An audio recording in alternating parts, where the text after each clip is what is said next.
Hey guys, welcome back to our channel. In this tech tutorial video, we're going to break down for you how you can utilize follow-up questions in your chats and conversations with the Comet AI web browser.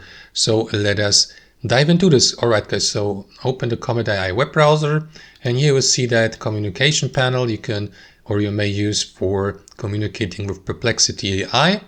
And what you want to do is simply enter your question here like you would normally do on any other chat agent like ChatGPT, Grok, Copilot, Gemini, and so on and so forth. And after that, guys, let me go or head over to an example conversation I have had. So you may give the artificial intelligence, for example, a command like this, and after that, Perplexity will provide a response for you based on these sources here, guys. So what you want to do is simply scroll to the very bottom of the response and you will see these options here, and below also some related suggestions. So you may use these suggestion